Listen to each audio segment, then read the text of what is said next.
स्वाति, रीना, जल्दी करो, देर हो रही है।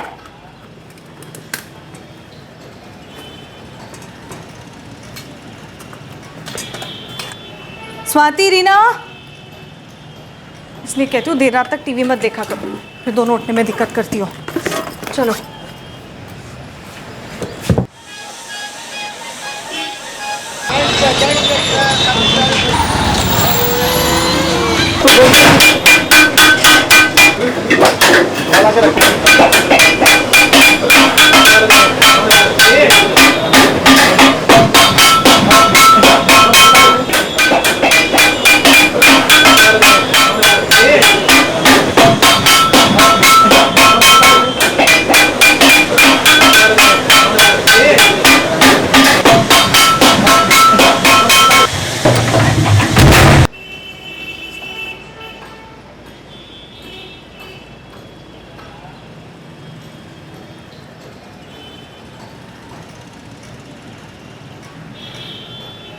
रीना, मैं सब्जी लेने जा रही हूँ और तुम ये क्या कर रही हो? अपना होमवर्क ख़त्म करो। हाँ माँ, बस थोड़ी देर में। मेरे आने तक होमवर्क हो जाना चाहिए। ओके ओके, पहले आप जाओ तो सही।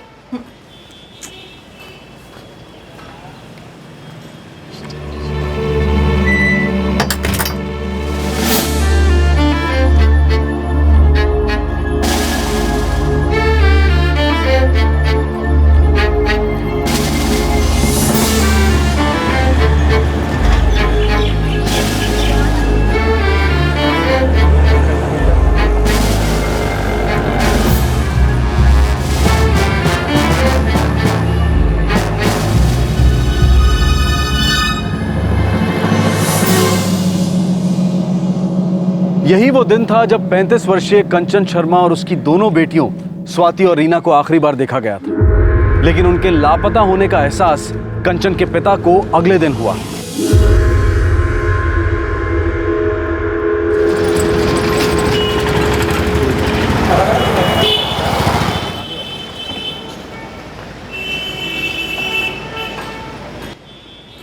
The number you have called is currently switched off. Please try again later. The number you have called is currently switched off. Please try again later.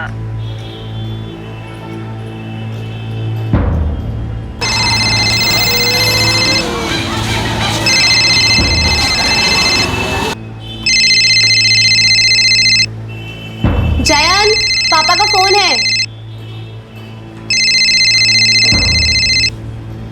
हाँ पापा नमस्ते, कैसे हैं आप? मैं ठीक हूँ, और तुम? मैं बिल्कुल ठीक हूँ, ऑफिस के लिए निकल रहा था। जयंत, तेरी कंचन से बात हुई क्या? हाँ पिछले हफ्ते हुई थी। क्या बात है? उसका फोन स्विच ऑफ आ रहा है। परसों से उससे बात नहीं हुई, फोन क्यों बंद है समझ नहीं आ रहा। पापा कुछ देर बाद ट्राई करना, हो सकता है दीदी बिजी हो सकता है स्वाति और रीना के स्कूल के पीटीएम में गई होगी, इसलिए फोन बंद रखा होगा। ठीक है। The number you have called is currently switched क्या off. हुआ? अभी स्विच ऑफ आ रहा।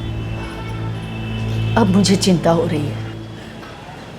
एक काम करिए, जगदीश को फोन लगाइए, वो कंचन के घर जाके देख के आएगा।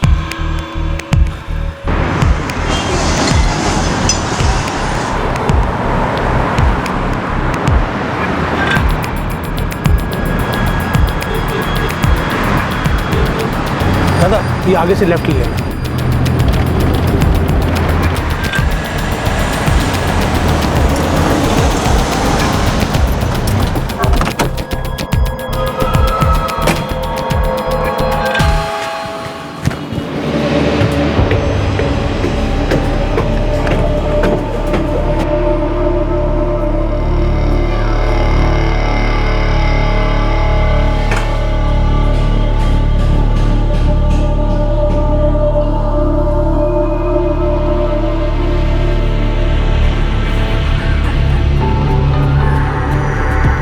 दादा, आर्क रोड ले लो।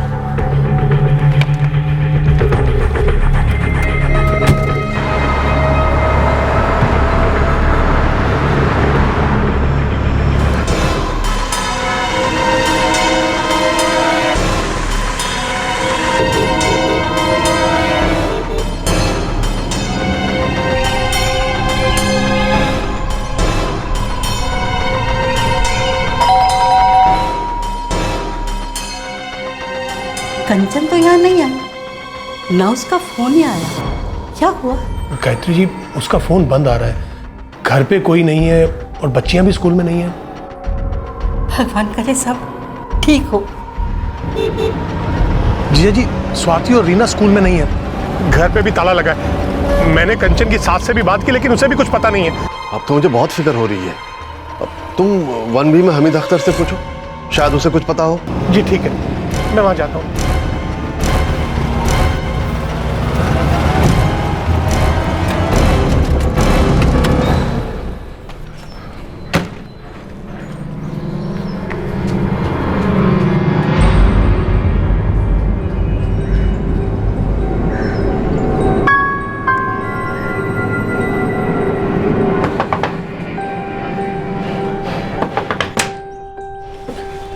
जी हामिद भाई घर पे हैं? जी, वो तो घर पे नहीं है। आप? कंचन शर्मा जो आपके ऊपर रहती है, मैं कंचन का मामा हूँ। ओह अच्छा, आइए ना। जी नहीं, वो दरअसल कंचन घर पे है नहीं, उसका फ़ोन भी बंद आ रहा है और बच्चे भी स्कूल में नहीं है। आपको कुछ अंदाज़ा है वो सब लोग कहाँ गए होंगे? नहीं, मुझे तो नहीं पता। हाँ, लेकिन कल से कंचन को देखा नहीं है और ना ही बच्चियों को बाहर खेलते हुए देखा है। ये तो बड़ा अजीब है, ऐसा तो होना नहीं चाहिए। जी अजीब, मैं हमीद अख्तर की बीवी से मिला, उसने कल से ना कंचन को देखा ना रीना स्वाति को, तीनों में से किसी को नहीं देखा। कंचन कभी अपना फोन बंद नहीं रखती है। मुझे उसकी बहुत चिंता हो रही है। The number you have called is currently switched off. मुझे बहुत टेंशन हो रही है। कंचन वैसे बिना बताए कभी कहीं नहीं जाती है।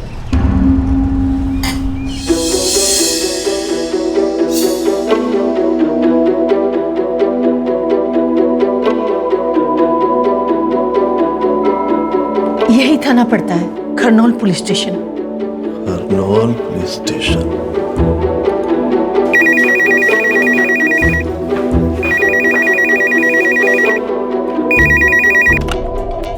PSI Atanu Chatterjee, Kharnaul police station. जी मैं रामेश्वर राठौर बोल रहा हूँ, बरोहाबाद उत्तर प्रदेश से। सर, मेरी बेटी कंचन शर्मा और उसकी 2 बच्चियाँ रीना और स्वाति न जाने कहाँ गायब हो गई है। उनसे कोई संपर्क नहीं हो रहा। वो खरनौल एरिया में ही रहते हैं। उनका फोन बंद है, घर पर ताला लगा है। आपको मिसिंग कंप्लेंट करानी है क्या? पता नहीं, लेकिन ऐसा कभी नहीं हुआ। अच्छा ठीक है, हम कुछ करेंगे, लेकिन उसके लिए आपको यहाँ आकर के शिकायत दर्ज करवानी होगी। बाकी फ़ोन पे तो ये सब नहीं हो सकता ना। सर, आपकी बात मैं समझ रहा हूँ, लेकिन कोलकाता आने में हमें टाइम लगेगा ना। दादा, आपको यहाँ पर आना पड़ेगा, यहाँ आकर के शिकायत दर्ज करवानी होगी। अभी मैं और आपकी कोई मदद नहीं कर सकता। जयंत बेटा, मैं कल सुबह लखनऊ से फ्लाइट से निकल जाऊंगा। जी पापा, मैं भी कल दोपहर की ट्रेन से निकलूंगा। आपसे कोलकाता में मिलता हूँ ना, आप जगदीश मामा के साथ जाके कंप्लेन कर देना। ठीक है बेटा, मैं टिकट बुक कराता हूँ। मैं भी चलूंगी। तुम यहीं रुको, तुम्हें ब्लड प्रेशर की प्रॉब्लम है। नहीं, मैं भी चलूंगी। यहाँ मैं अकेली नहीं रह पाऊंगी। पता नहीं कंचन, रीना, स्वाति, मेरी बच्चियों को क्या हो गया है। सुलेखा, चिंता मत करो। अच्छा ठीक है, तुम भी साथ चलो। एक बुजुर्ग दंपति को इतना लंबा सफर तय करके व्यक्तिगत रूप से कंप्लेंट दर्ज कराने क्यों आना पड़ता है? उनके आए बगैर पुलिस ने मिसिंग कंप्लेंट क्यों नहीं दर्ज की? किसी भी तरीके से कंप्लेंट पुलिस तक पहुंचते ही कार्रवाई क्यों नहीं शुरू हो सकती है? किसी के खुद शिकायत दर्ज कराने के बाद ही क्या जुर्म पुलिस की दखल के काबिल माना जाता है, कॉग्निजेबल ऑफेंस बनता है?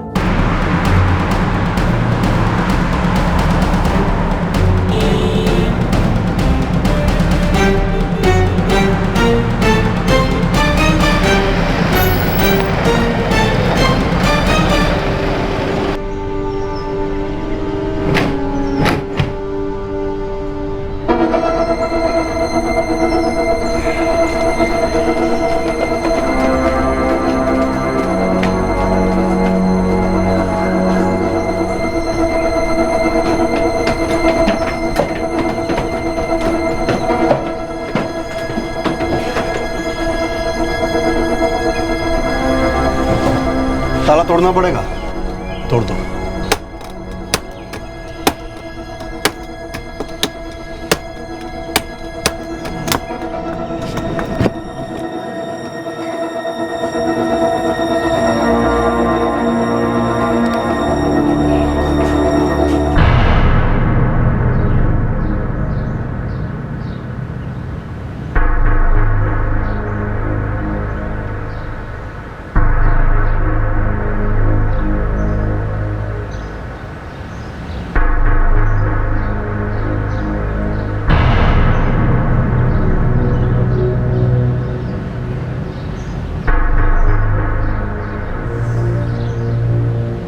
अंदर चेक करो। जी सर।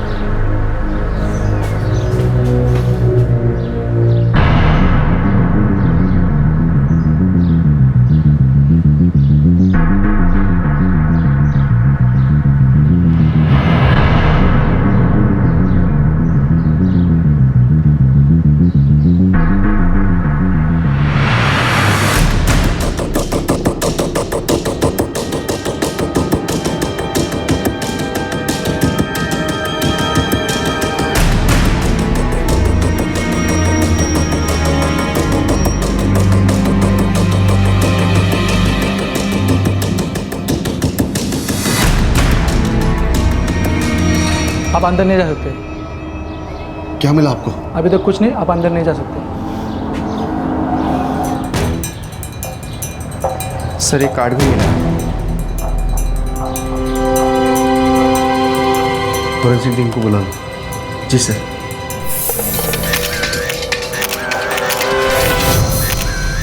अभी तक तो कुछ नहीं मिला है, लेकिन हम देख रहे हैं। सर मैंने देखा था, आपका ऑफिसर आपसे कुछ कह रहा था। रामेश्वर जी, हमें अपना काम करने दीजिए। आखिर आपको बेडरूम से मिला क्या है? अरे कितनी बार एक ही बात बताऊं, अभी तक कुछ नहीं मिला है। फॉरेंसिक एक्सपर्ट फोटो ले रहे हैं, आप बाहर ही रहिए, नहीं तो कोई एविडेंस मिट सकता है। सर हमीद अख्तर यहाँ नहीं है और मुझे लगता है कि इसमें ज़रूर उसका कुछ हाथ है। आप उससे पूछताछ कीजिए ना। अगर आपको पहले से सब कुछ पता है तो आप ही कर लीजिए तहकीकात, पुलिस की क्या ज़रूरत है।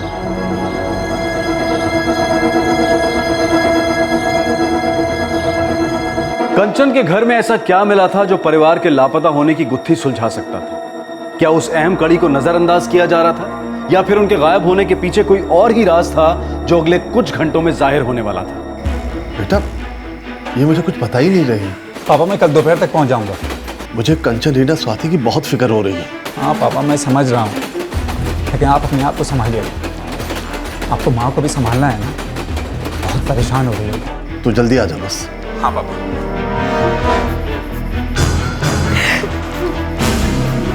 सुरेखा शांत रहो, सब ठीक हो जाएगा। ये लोग हमसे क्या छिपा रहे हैं? पता नहीं दीदी, लेकिन हम कल पुलिस के पास जाकर फिर से बात करेंगे।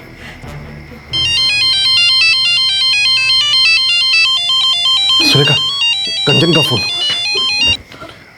हाँ कंचन बेटा, कहाँ हो तुम? नहीं सर, मैं राजू बोल रहा हूँ। राजू? सर जी, कंचन और बच्चे इधर पुणे में। पुणे में? वहाँ कैसे चले गए? वो इधर कंचन जी की किसी दोस्त की शादी में आए हुए हैं। राजू मुझे कंचन से बात करनी। वो भी रिसेप्शन में है सर। आपको बताना भूल गई थी, इसलिए मुझे फ़ोन करने के लिए बोला। कंचन जी और दोनों बच्चे बिल्कुल ठीक हैं।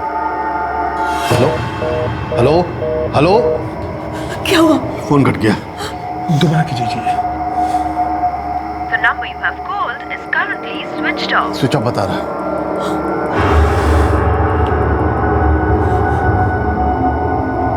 नहीं, कंचन ऐसा कभी कर ही नहीं सकती।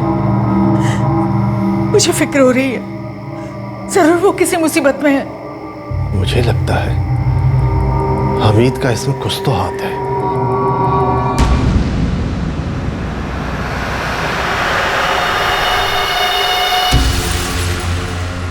जल्दी ठीक हो जाएगा। मैं दवाई लिख के देता हूँ, आप ले लेना।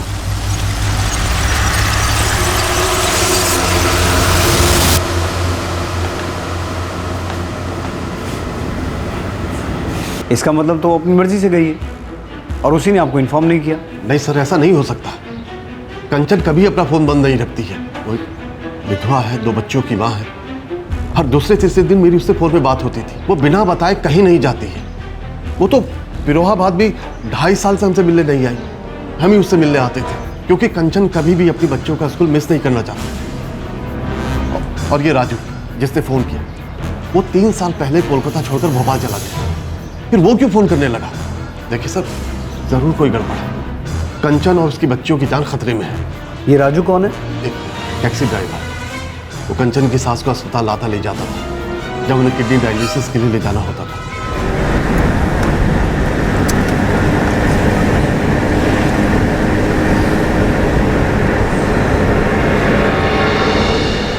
ये 3 साल पुरानी बात है, जब राजू शहर छोड़कर चला गया, और तब से आज तक वो कभी किसी के टच में नहीं रहा। रामेश्वर जी, आप शुरू से ही हमीद अख्तर पर उंगली उठा रहे हैं। उसकी आपकी बेटी कंचन से कोई दुश्मनी? वो मेरी बेटी से घर वापस खरीदना चाहता था। पहले वही उस घर का मालिक था। कंचन ने मुझे कई बार फोन करके बताया कि वो आके झगड़ा करता है उससे।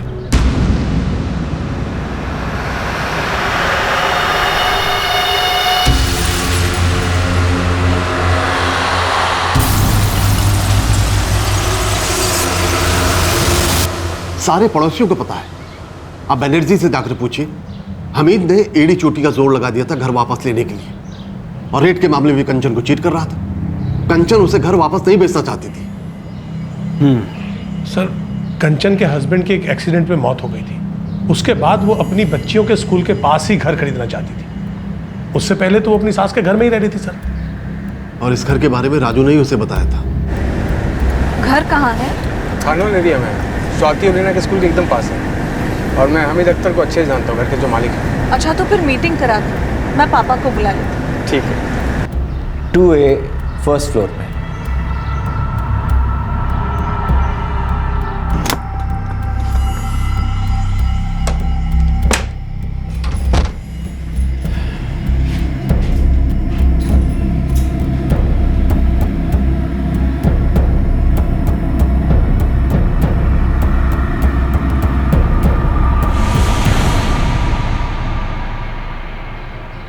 कंचन ने यह घर सलामी सिस्टम में खरीदा था।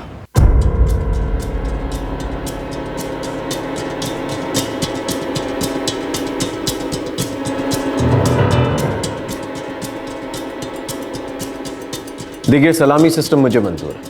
आप एक काम कीजिए, आप 18 लाख रुपए मुझे दे दीजिए और 2 साल तक हर महीने 1500 रुपए किराया देते रहिएगा। ठीक है, हमें मंजूर है। लेकिन एक बात मैं क्लियर कर देना चाहता हूँ, 2 साल के बाद अगर आप ये घर बेचना चाहें तो इसे खरीदने का पहला मौका आप मुझे देंगे। अगले हफ्ते रजिस्ट्रेशन कर देंगे।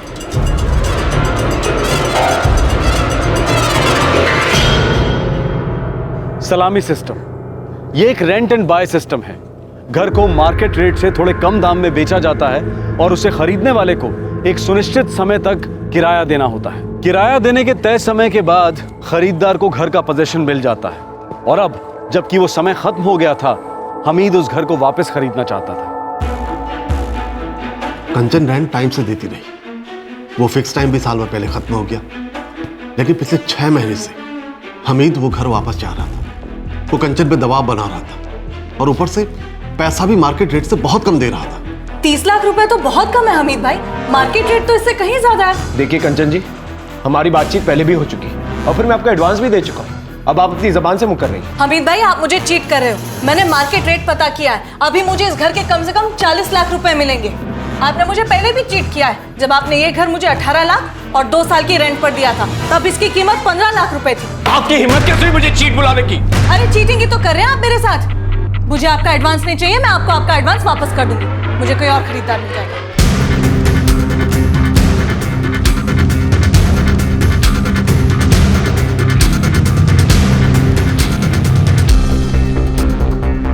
हमीद हर रोज उससे घर बेचने के लिए झगड़ता था।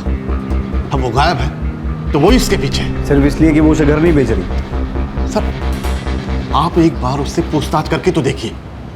मुझे लगता है आपकी बेटी अपनी मर्जी से गई है। जब वो वापस आ जाएगी ना, हमें खबर कर देना। ऐसा नहीं हो सकता। आप जांच ठीक से नहीं कर रहे हैं। आपको जिस आदमी से पूछताछ करनी चाहिए आप उससे कर नहीं रहे। हमें मत सिखाओ कि काम कैसे करना है। तो ठीक से करिए ना अपना काम। ये मत समझना कि मैं बूढ़ा हूं तो कुछ भी चलेगा। मैं तब तक इस पुलिस स्टेशन से बाहर नहीं जाऊंगा जब तक आप हमीद को बुलाकर उससे पूछताछ नहीं करते। ठीक है, मैं कर लूंगा पूछताछ। नहीं, उसे अभी यहां बुलाइए। मैंने कहा ना बुला लूंगा। कल सुबह आ जाना, बता दूंगा उसने क्या बोला।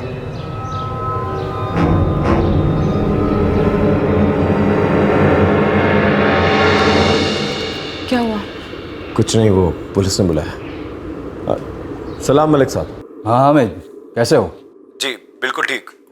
वो मलिक साहब, वो पुलिस ने थाने में बुलाया। अगर आप भी साथ चलेंगे तो अच्छा होगा। हाँ हाँ ठीक है, चलेंगे। कौन है? मजूमदार है? जी ठीक है, मैं उसे खबर करवा दूंगा। हम कल चलते हैं।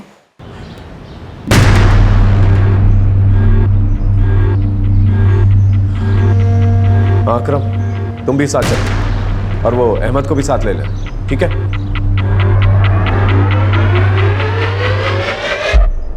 अपनी सेहत का ख्याल रखो माँ।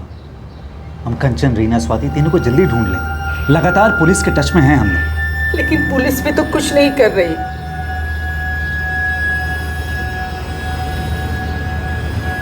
उन्हें घर में कुछ मिला जिसके बारे में हमें बताया नहीं।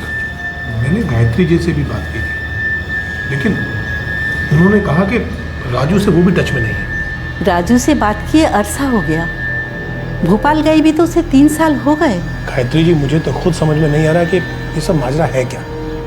बेचारी कंचन दोनों बच्चियों के साथ जिंदगी से जूझ रही थी। भगवान करे तीनों ठीक से रहे। किसी ने राजू से बात की? नहीं। आप लोग मुझे इसका नंबर दीजिए, मैं बात करूँगा।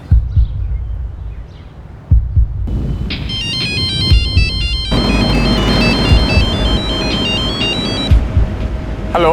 हेलो राजू। हाँ जी, बोल रहा हूँ। राजू, मैं कंचन शर्मा का भाई जयंत बोल रहा हूँ। हाँ हाँ साहब, बोलिए साहब। राजू, कल रात तुमने पापा को फोन किया था कि कंचन पूना में है। मैंने फ़ोन किया था। क्या बात करें साहब, कंचन मैडम से बात के 3 साल हो गए होंगे और मैं तो भोपाल में हूँ। कंचन मैडम के साथ पूना क्यों जाऊँगा मैं?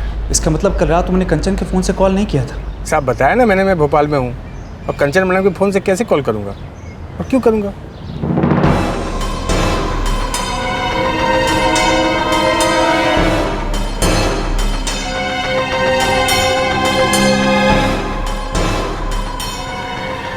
क्या बोला उसने? पापा वो तो कह रहा है कि उसने फ़ोन नहीं किया।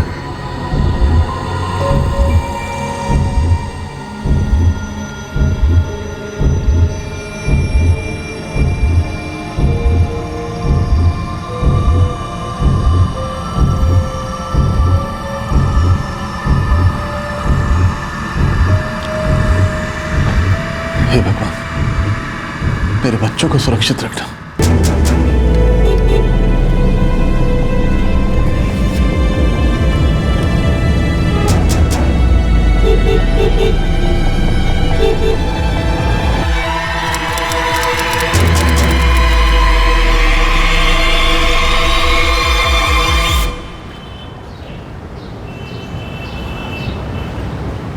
सलाम रामेश्वर जी। ये क्या रामेश्वर जी, आप अपनी बेटी के गायब होने का इल्ज़ाम मुझ पे लगा रहे हैं, जबकि 15 लाख रुपए का एडवांस वो मुझसे ले चुकी है, अब तक वापस नहीं किया है। मेरी बेटी और उसकी बच्चियां कहाँ हैं? देखिए रामेश्वर जी, अपनी बेटी की करतूतों का इल्ज़ाम आप मुझ पे लगा रहे हैं, ठीक बात नहीं है।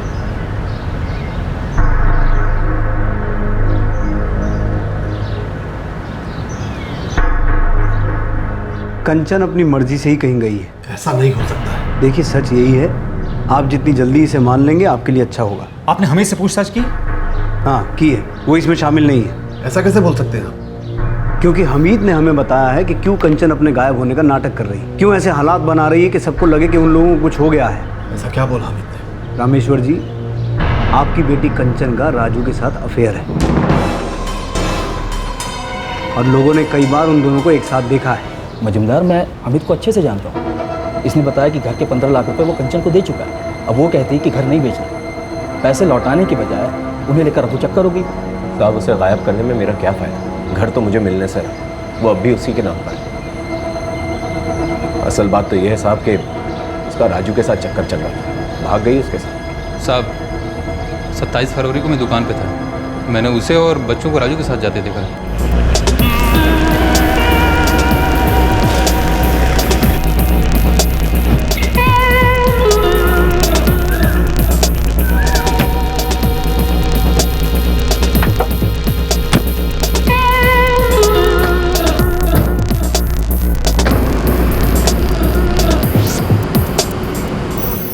साहब, मैं बीवी बच्चे वाला इज्जतदार आदमी, सारा मोहल्ला जानता है। फजूल में मुझ पे इल्ज़ाम लगाया जा रहा है। सर, मैं इनकी गारंटी देता हूँ, मैं हामिद भाई को बरसों से जानता हूँ, ये ऐसा कुछ कर ही नहीं सकते। वो अपने अफेयर के बारे में अपनी फैमिली को नहीं बता सकती थी, इसलिए घर से भाग गई और ये ड्रामा खड़ा कर दिया। वो जो फ़ोन आया था कि वो पुनः शादी अटेंड करने गई थी, वो राजू और उसी का प्लान होगा। उसके माँ बाप को फालतू में लग रहा है जैसे उसे कुछ हो गया।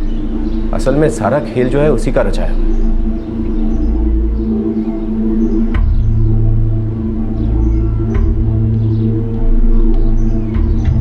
देखिए यही सच है। नहीं, ये नहीं हो सकता। मेरी बहन ऐसा कुछ नहीं कर सकती। देखो घर वालों को तो हमेशा ऐसा ही लगता है ना। ऐसा नहीं है सर। 4 साल पहले जब हमारे जीजा जी की मौत हो गई, उसके बाद हमने कंचन को कई बार दूसरी शादी के लिए कहा, लेकिन उसने हर बार मना किया। फिर वो ऐसा क्यों करेगी? देखिए, उसने दोबारा शादी सिर्फ इसलिए नहीं की क्योंकि उसे बच्चों की फिक्र थी। उसे हमारे घर वालों ने कभी शादी के लिए रोका नहीं, तो फिर वो किसी के साथ भागेगी क्यों? सर ये हमीद सबको गुमराह कर रहा है। सारी कहानी उसी की बनाई हुई है। मुझे तो ऐसा लगता है कि आप लोग गुमराह कर रहे हैं। अरे आपकी बेटी भाग गई है और आप लोग इस बात को मानने के लिए तैयार नहीं है। मेरी नातिन और मेरी बेटी गायब है और आप उस पर कीचड़ उछाल रहे हैं।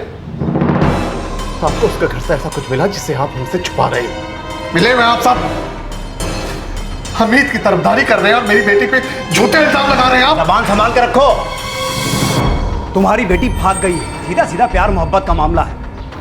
कंचन में इतनी हिम्मत नहीं थी कि अपने अफेयर के बारे में आपको बता सके, और आप लोग हम पे इल्जाम लगा रहे हैं कि हम अपना काम ठीक से नहीं कर रहे।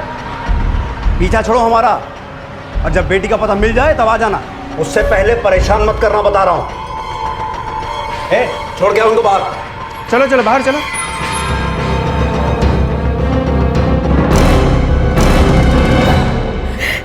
मेरी बच्ची।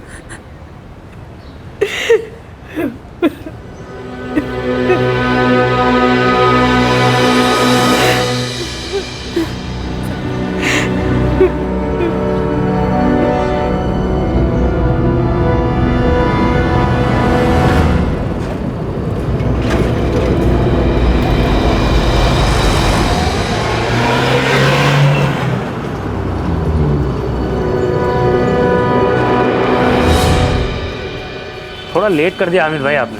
गुफरान, तुझे दुकान चाहिए तो बोल, अच्छे रेट में दूंगा। अभी तो नहीं, मैंने दूसरी जगह डील फाइनल कर ली है। अच्छा ठीक है, तेरी नज़र में अगर कोई है तो मुझे बताना, मुझे दुकान बेचनी है। ठीक है भाई, बताता हूँ।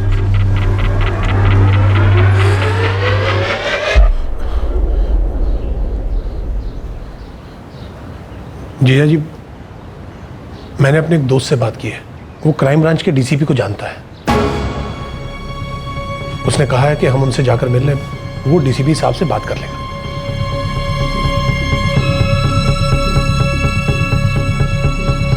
मुझे उम्मीद है कि वो हमारी मदद जरूर करेंगे।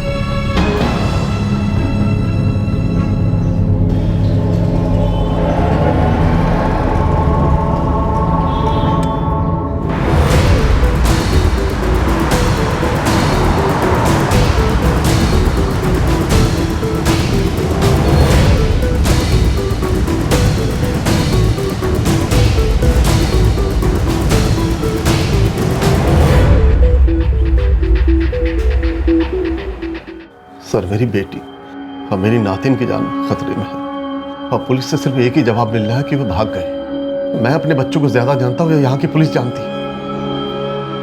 पुलिस अपना काम नहीं कर रही है। उनके लिए किसी के खो जाने का जैसे कोई मतलब ही नहीं है। मेरे होम टाउन से आए बिना वो मेरी कंप्लेंट तक दर्ज करने को तैयार नहीं थे। फिर एक आदमी हमीद एक मनगढ़ंत कहानी बताता है और पुलिस उसे परम सत्य मान बैठी और मुझे भी उस सच को मानने के लिए मजबूर कर रही है।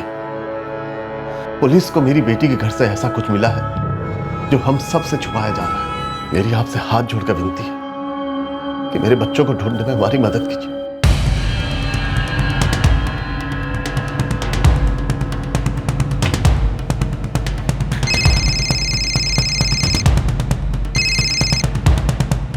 Good morning sir.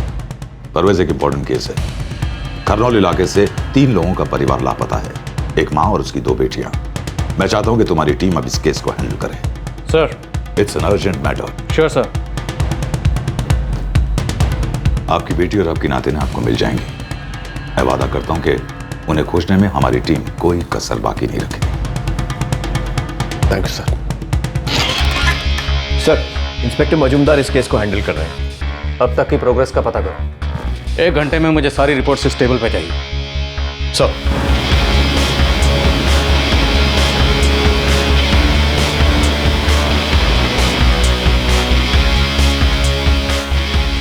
इस केस में जांच करने लायक कुछ है नहीं। वो रामेश्वर राठौर बेकार में हल्ला मचा रहा है। दरअसल उसकी बेटी किसी ड्राइवर के साथ भाग गई है। फॉरेंसिक डिपार्टमेंट ने पूरे घर का मुआयना किया था, राइट? जी जी, फोटोग्राफ्स भी लिए थे। इस फाइल में आपको सबके बयान और केस की सारी डिटेल मिल जाएगी। कंचन शर्मा और उसकी बेटियों को आखिरी बार 26 फरवरी को देखा गया। सर यही वो दिन है जब बच्चे भी आखिरी बार स्कूल गए थे। और आज है 3 मार्च, मतलब माँ और बच्चों को गायब हुए 5 दिन हो चुके हैं। और सर रामेश्वर जी का कहना है कि उनकी बेटी कंचन के साथ उनकी हर दूसरे तीसरे दिन फ़ोन पे बात हुआ करती थी।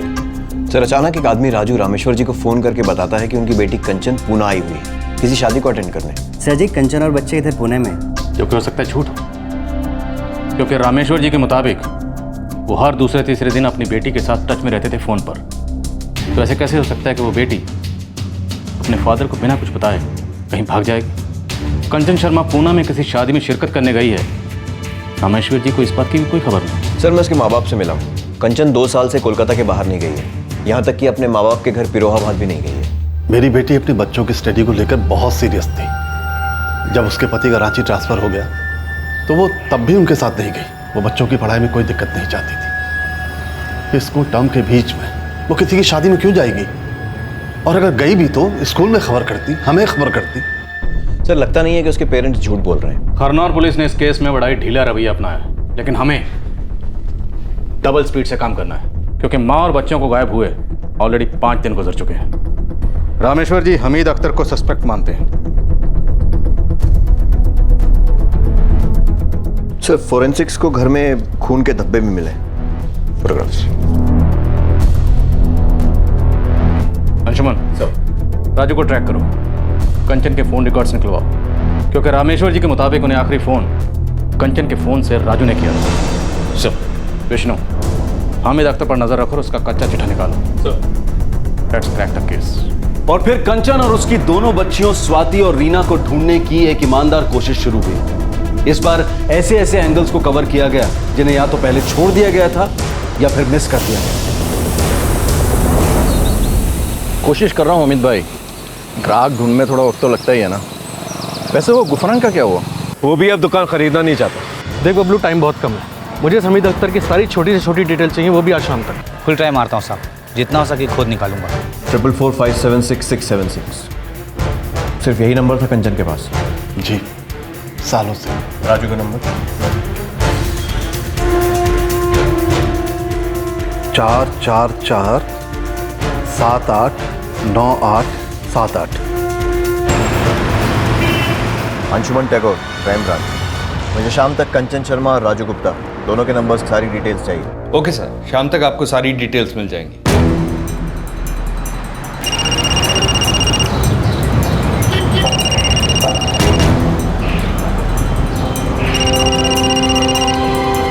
हेलो, राजू गुप्ता जी बोल रहा हूँ। Crime branch Kolkata. जी जी जी साहब। तुमने कंचन शर्मा के मोबाइल से उसके पिता को फ़ोन किया था? साहब उन लोगों का भी फ़ोन मेरे पास आया था साहब, उनको भी मैंने बता दिया साहब। मैं आपको भी बता दूं साहब, मुझे कुछ नहीं पता कि कंचन मैडम कहाँ है। मैंने तुमसे ये तो पूछा ही नहीं कि कंचन शर्मा कहाँ है। मुझे बली का बकरा बनाया जा रहा है साहब। मैं एक साधारण टैक्सी चलाने वाला आदमी हूँ साहब, जिसने कभी कंचन मैडम की मदद की थी, बस। ठीक है, ज़रूरत पड़ने पर दोबारा कॉल करूँगा, लेकिन याद रखना अगर फ़ोन बंद मिला तो तुम्हें बहुत मुश्किल हो जाएगी।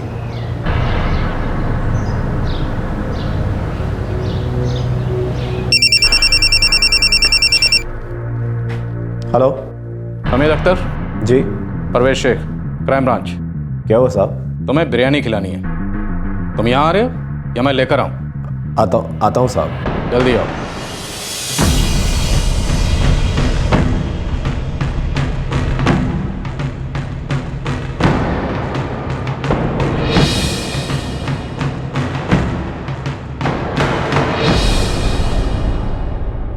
आप हामिद को इतना परेशान क्यों कर रहे हैं साहब?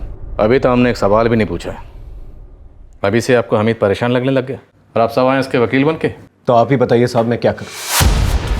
एक तो मेरे सारे पैसे डूब गए, ऊपर से सारे लोग मुझ पे इल्ज़ाम लगा रहे हैं, वो भी उस औरत के लिए जो किसी और के साथ भागी। साहब 26 फरवरी को मैं किसी की शादी में था। देखिए ये रहा सबूत। अहमद के रिश्तेदार की शादी। अहमद और अकरम दोनों मेरे साथ हैं।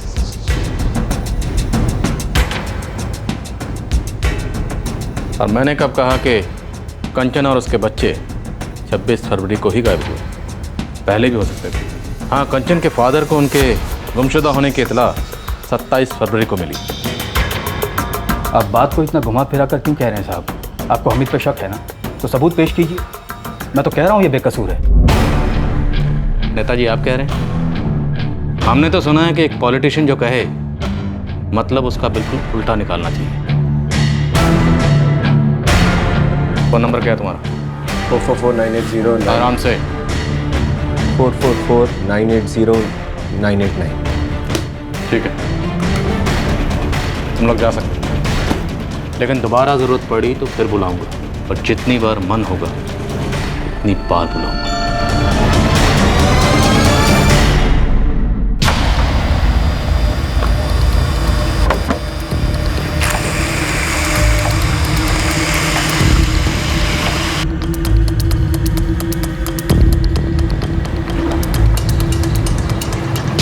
ज़्यादा कुछ नहीं साहब, मगर हामिद का खरनोल एरिया में एक दुकान है।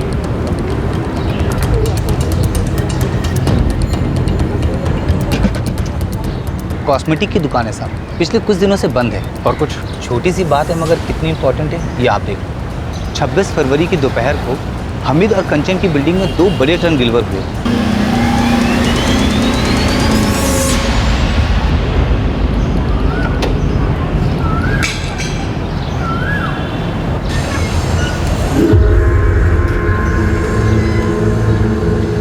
ठीक है, कान खुले रख और जितना हो सके पता कर। ठीक है सर। सर, कंचन शर्मा के फ़ोन की लोकेशन तो कोलकाता ही दिख रही है। इसका मतलब है राजू ने रामेश्वर जी को जो कॉल पूना से की थी, दरअसल वो कॉल पूना से नहीं कोलकाता से ही की गई थी। नहीं सर, राजू की लोकेशन हमेशा भोपाल ही दिख रही है। तो फिर वो कॉल किसने की थी? हामिद अख्तर? सर, इसके कॉल रिकॉर्ड्स में भी ऐसा कुछ अजीब नहीं मिला है। इतना तो पक्का है कि 27 फरवरी की रात को कंचन शर्मा का फ़ोन किसी के पास था, जिससे उसने रामेश्वर जी को फ़ोन किया। लेकिन सर, फिर अकरम ये क्यों बोल रहा है कि उसने कंचन और उसकी बेटियों को राजू के साथ जाते हुए देखा?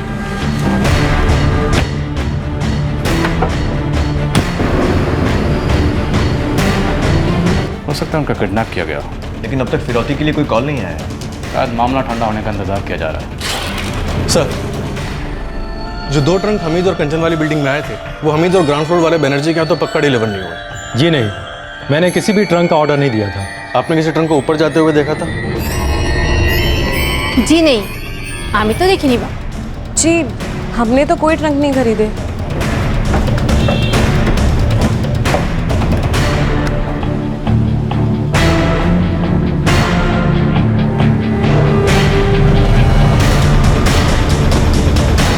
और सर, कंचन शर्मा वाले फ्लोर पे जो दूसरा घर है वो कई सालों से बंद है। क्या ये हो सकता है कि उन ट्रंक्स का ऑर्डर कंचन शर्मा ने दिया हो?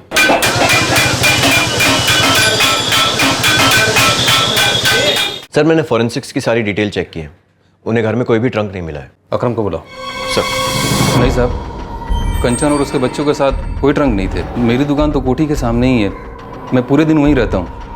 मैंने किसी ट्रंक को आते नहीं देखा। ठीक है, जाओ। सर, पुरानी बस्ती में ट्रंक्स की एक होलसेल मार्केट है। सुबह सबसे पहले इस मार्केट में चेक करो। आई एम श्योर ये अकरम झूठ बोल रहा है।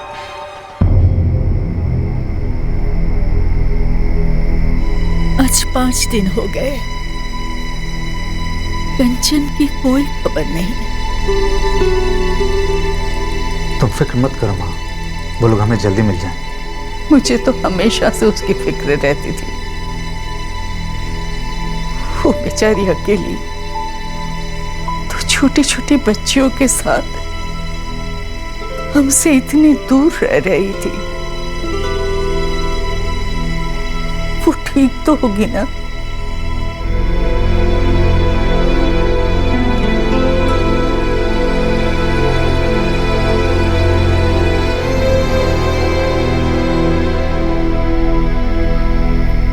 नहीं, हमें तो घर के अंदर कोई ट्रंक्स नहीं मिले।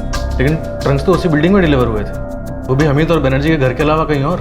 विष्णु, मैं बोल रहा हूँ ना, अगर मुझे ज़रा सा भी कुछ शक करने लायक या कुछ अजीब लगता तो मैं तुरंत कुछ करता। सच यही है कि वो औरत भाग गई है और तुम देख लेना कुछ दिनों बाद खुद ही सामने आ जाएगी।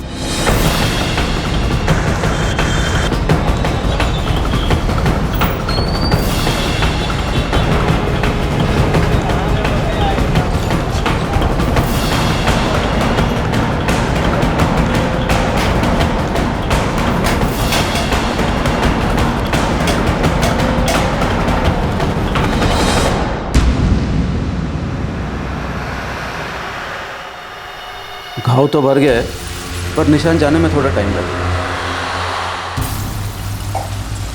हेलो, हाँ मलिक भाई। मलिक भाई, वो बार बार पूछताछ करने के लिए मेरे घर चले आते हैं। तुम टेंशन मत लो, मैं ऊपर बात करके कह दूंगा कि वो लोग तुम्हें परेशान करना बंद कर दें। जी।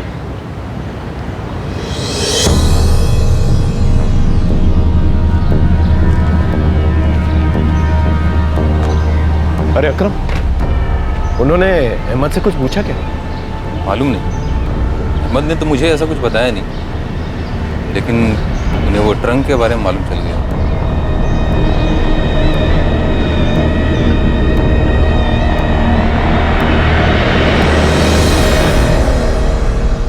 जी साहब, एक खरनौल इलाके की जिस बिल्डिंग की आप बात कर रहे हो ना, वहाँ हमने डिलीवरी की थी ट्रंक की। कौन से घर में? एक मिनट साहब।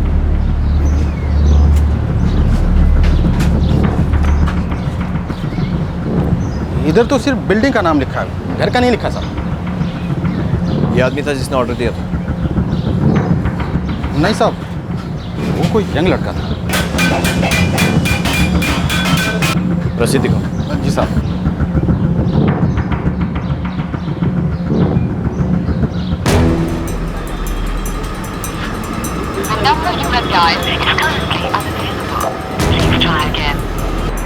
ट्रिपल 4321435। 1 घंटे के अंदर इस नंबर की सारी डिटेल्स मेरी टेबल पर चाहिए। कंचन अपनी बेटियों के साथ जिस घर में रहती थी, वहां 2 संदेश पर ट्रंक्स की डिलीवरी हुई थी। कुछ ऐसे फोन नंबर्स थे जो रहस्य के पर्दे में काम कर रहे थे। 5 दिन गुजर चुके थे, पर कंचन शर्मा और उसकी बच्चियों का अब भी कुछ अता पता नहीं था। जैसे जैसे दिन गुजरते जा रहे थे, उसके साथ साथ उनके गायब होने का राज भी गहराता जा रहा था। गुफरान नाम है साहब उसका। बबलू, ये माजरा क्या है? 2 दिन पहले हामिद ने अपनी दुकान बेचने की बात की थी गुफरान से। गुफरान, तुझे दुकान चाहिए तो बोल, अच्छे रेट में दूंगा। साहब, 1 साल पहले जब गुफरान उसकी दुकान खरीदना चाहता था, तब हामिद ने बेचने से मना कर दिया, पर अभी अचानक सस्ते में बेचने को राजी हो गया है। इस गुफरान को बोल क्राइम ब्रांच ऑफिस में आके जरा हाजिरी दे।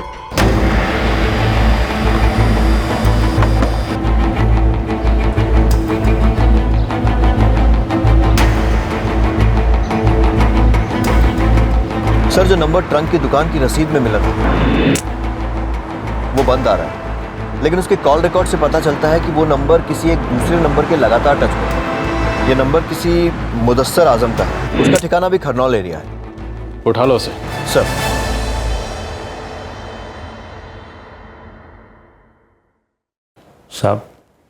साहब मैं गुफरान। बैठो।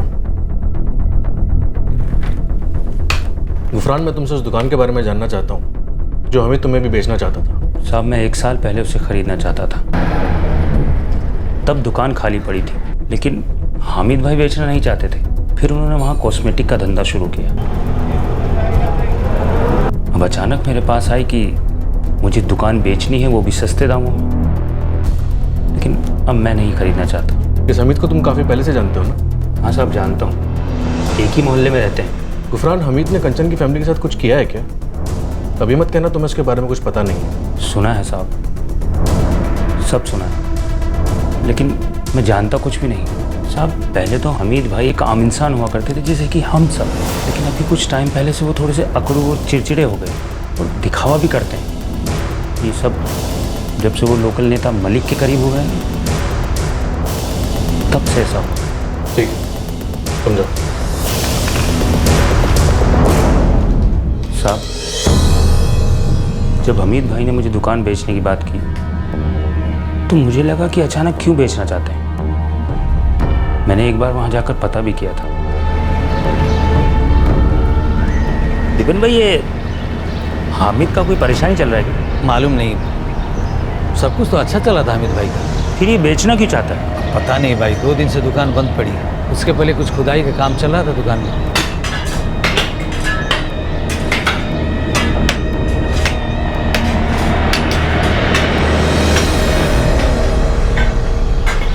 क्या हुआ अमित भाई, कुछ हुआ है क्या? अरे कुछ नहीं दादा, वो लीकेज था, उसे ही ठीक करा रहा। मुझे अजीब लगा था साहब, उनका धंधा भी अच्छा चल रहा था, तो क्यों इतने कम दामों में बेचने की बात कर रहे थे?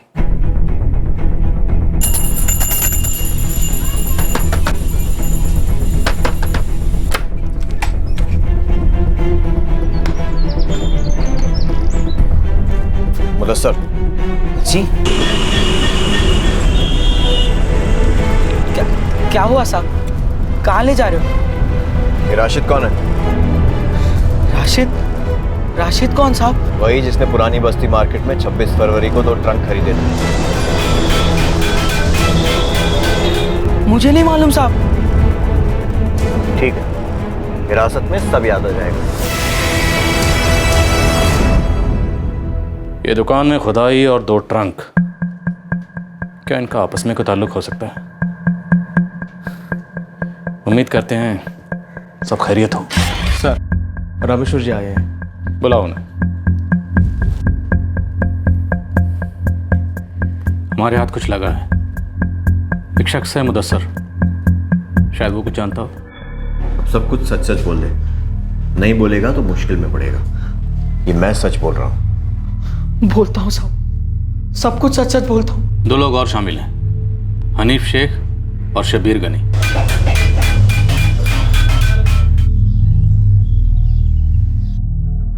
सर, आपको क्या पता चला है? शाम तक बताऊंगा आपको। सर, हमें यहाँ आए हुए 6 दिन हो गए और हर वक्त यही लगता है कि जैसे कोई बुरी खबर होगी। देखिए, मैं समझ सकता हूँ, लेकिन जब तक हमें कंफर्म नहीं हो जाता हम आपको कुछ नहीं बता सकते। सो प्लीज़ शाम तक वेट कीजिए। अरे साहब, आप मुझे लेके कहाँ पे जा रहे हो? मुझे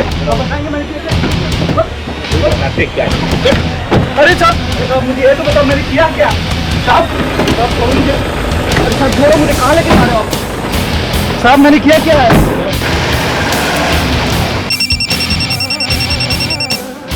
हेलो अमीन, परवेश शेख, क्राइम ब्रांच। अब क्या हुआ साहब? थोड़ी बिरयानी बच गई है, जल्दी आ जाओ। आता हूँ साहब।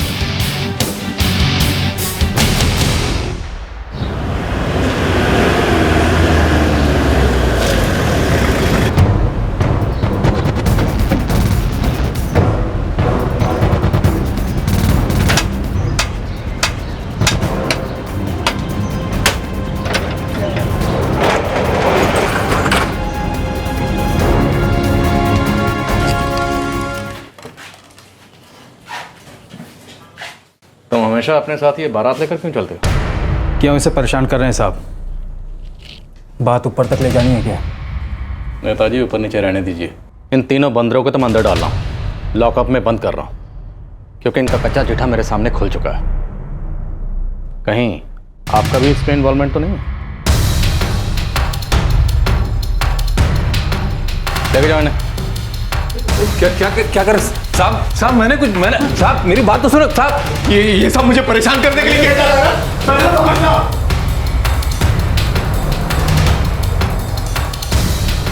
इन तीनों से तो मैं सच उगलवा लूंगा, लेकिन अगर इसमें आपका भी इन्वॉल्वमेंट हुआ तो इन तीनों के साथ साथ मुझे आपको भी लॉकअप में डालना पड़ेगा। आप प्लीज़ अपनी कार्रवाई कीजिए।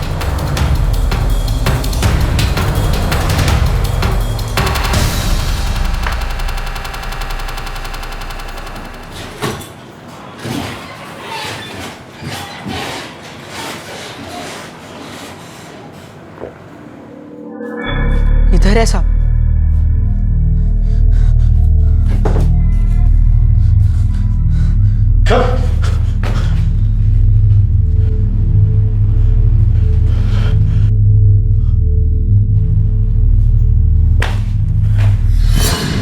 ये निशान कंचन की बेटी स्वाति ने तुम्हें यहां काटा था ना?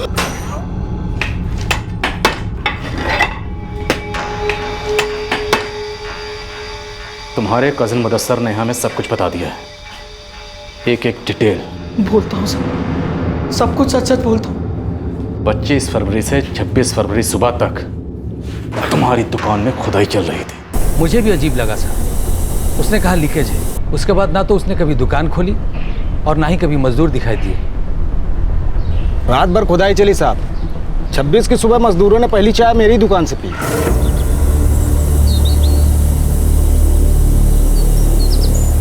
क्या पूरी रात काम कर रहे थे क्या? हाँ, सेठ बोले रात को ही करना पड़ेगा, बड़ी जल्दी थी उनको। किस लिए कर रहे थे खुदाई? हमें क्या पता, खोदने के लिए बोले थे, खोद डाला, फिर वो बोले कि खुद ही भर देंगे। इस सब से मुझे क्या लेना देना साहब? हमें सब कुछ पता चल चुका है। मुदस्सर के साथ हमारी एक टीम तुम्हारी दुकान में मौजूद है।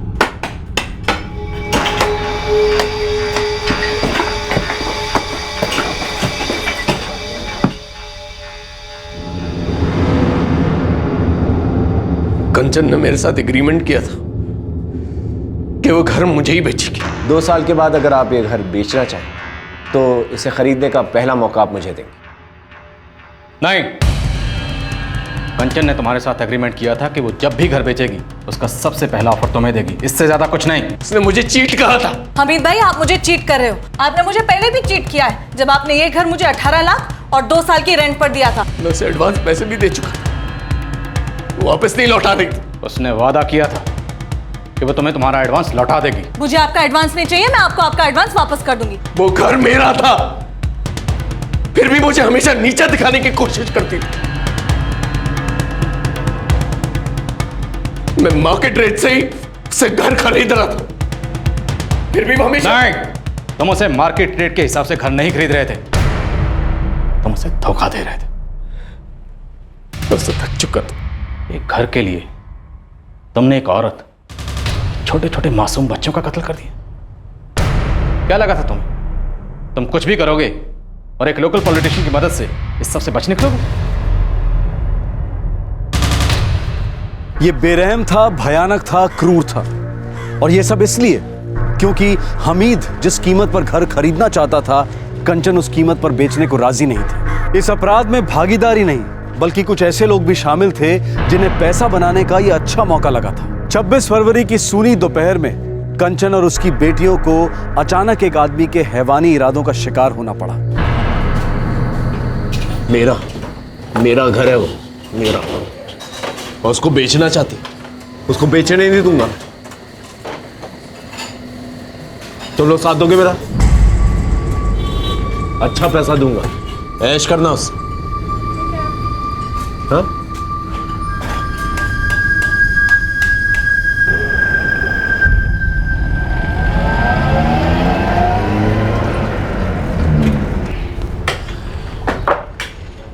सुनो, चाहे जितना भी टाइम लगे, कल सुबह तक एक काम खत्म हो जाना चाहिए, ठीक है?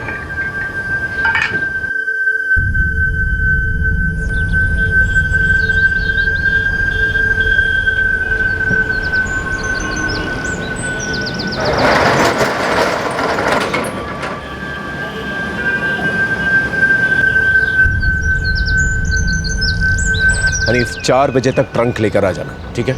मुदस्सर, शबीर 1 बजे तक घर पहुंच जाना। दोपहर में हम सब तैयार होंगे। उसी वक्त जो है कंचन जाती है सब्जी लेने के लिए। दोनों लड़कियां अकेली होंगी घर में।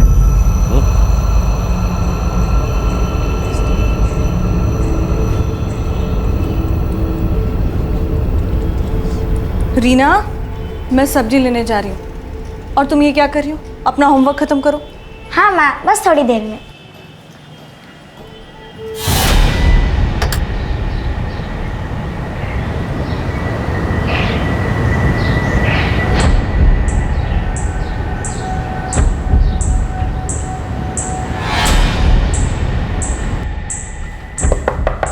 रीना, दरवाजा खोल दो। जी दीदी।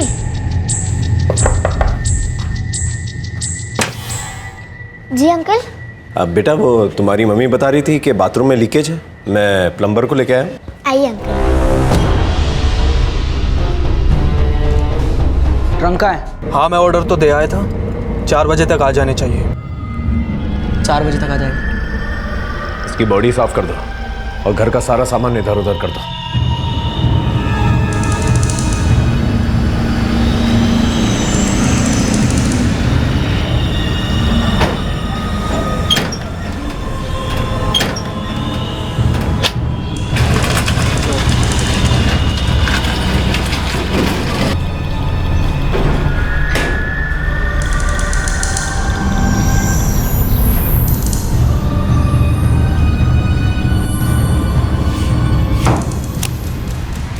बॉडी कहाँ है?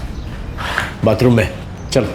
रुको, नीचे कुछ लोग हैं, अभी बाहर नहीं ले जा सकते।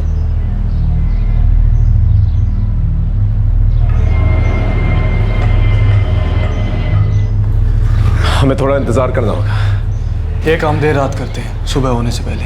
उस वक्त सभी लोग गहरी नींद में सोए होंगे। शबीर एक काम कर, तू नीचे जाके डी और परफ्यूम लेके आ। लाशें जल्दी ही बदबू मारना शुरू कर दें। चल जल्दी जा।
अच्छी तरह से सूख जाने दो, फिर सारा सामान जो है जैसा था वैसे ही रख देंगे, ठीक है?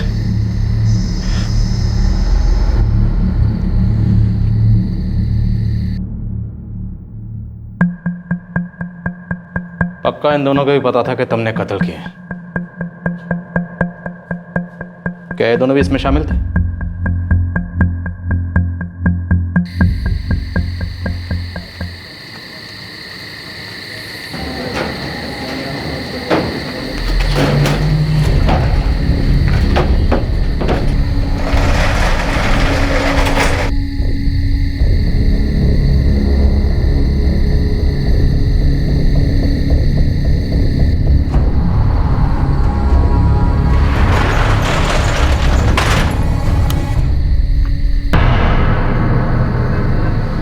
अरे अहमद, तुम यहाँ क्या कर रहे हो?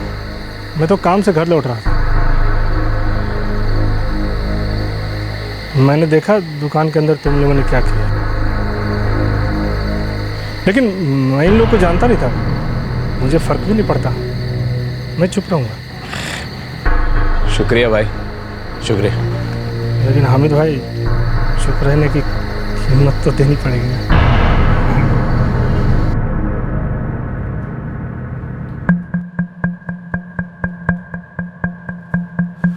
तुझे इसमें क्या मिला?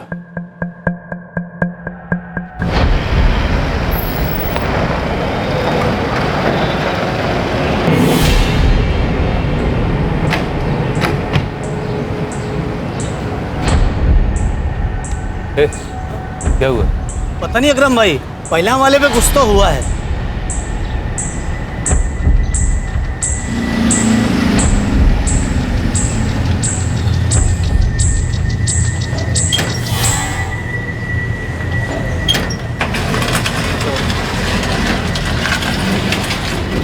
फिर मैंने सुना कि हामिद भाई पे पुलिस को शक हो गया, फिर समझ गया मैं।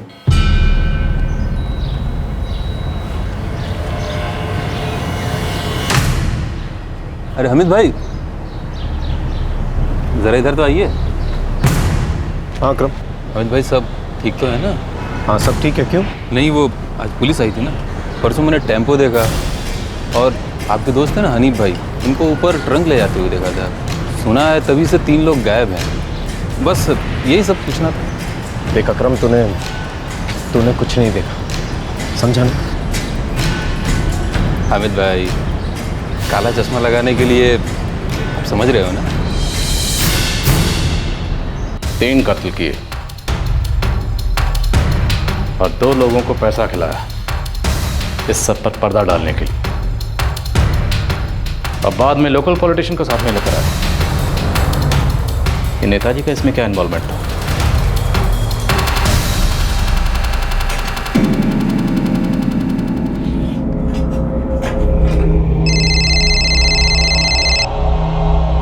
हेलो, जयंत, क्राइम ब्रांच से प्रवेश शेख। हाँ सर, कुछ खबर? जी,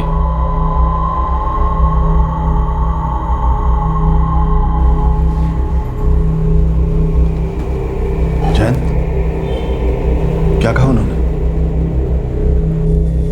जयंत, क्या कहा उन्होंने? अब उन्हें सब कुछ पता चल चुका है।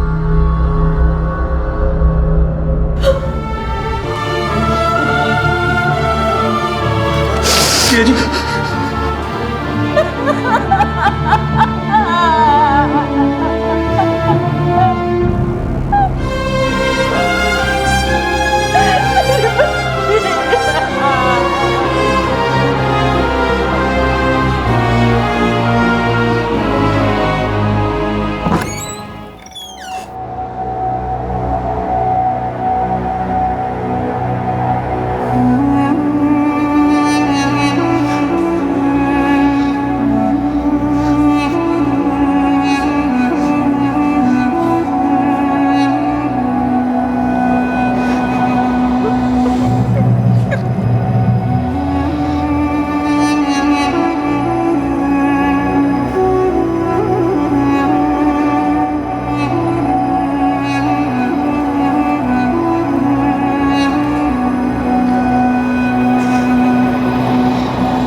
परवेज साहब, मुझे बिल्कुल अंदाज़ा नहीं था कि इसने 3 मर्डर किए हैं। मुझे तो बस ये था कि इसने कंचन को कुछ एडवांस दिया था और वो लौटा नहीं रही थी। इसी ने मुझसे कहा कि पुलिस इसे बेवजह परेशान कर रही है, इसलिए मैं बीच में आया साहब। मलिक साहब, इस हमीद का कहना है कि उसकी आपसे काफ़ी पुरानी पहचान है। उसने आपके लिए काफ़ी कुछ किया है, काफ़ी जुटाया है, इंतज़ाम किया है, इसीलिए आप उसके बचाव में आ रहे थे बार बार। सही है साहब, लेकिन ये हत्यारा, ये मुझे पता नहीं था, माँ कसम साहब। सर मैंने तो सारा केस प्रोसीजर के मुताबिक ही हैंडल किया था सर। तब तक हमें उतनी ही लीड मिली थी सर। तो सर वैसे उसके फादर को कंचन के मोबाइल से ही फ़ोन आया था, तो हमें लगा कंचन भाग गई है सर।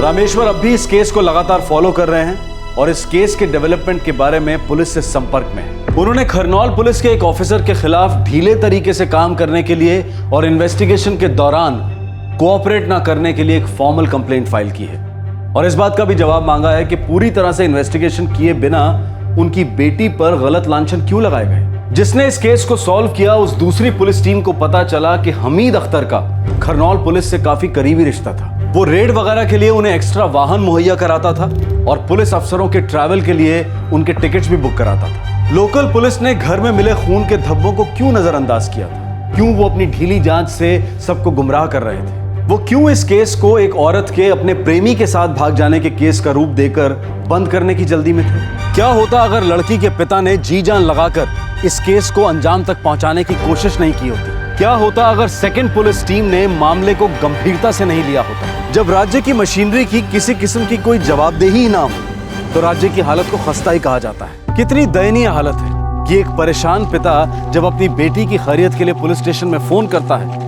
तो पुलिस तब तक कुछ भी करने से मना कर देती है जब तक कि वो खुद पुलिस स्टेशन नहीं आता, चाहे इस बीच कितना ही अहम वक्त बर्बाद क्यों ना हो जाए। क्या प्रशासन की खामियों को ठीक करने के लिए हमेशा अदालत के हस्तक्षेप की जरूरत है? क्या हमारे द्वारा चुने हुए प्रशासनिक नेता कभी इन सब कमियों के लिए जवाबदेह और जिम्मेदार नहीं ठहराए जाने चाहिए?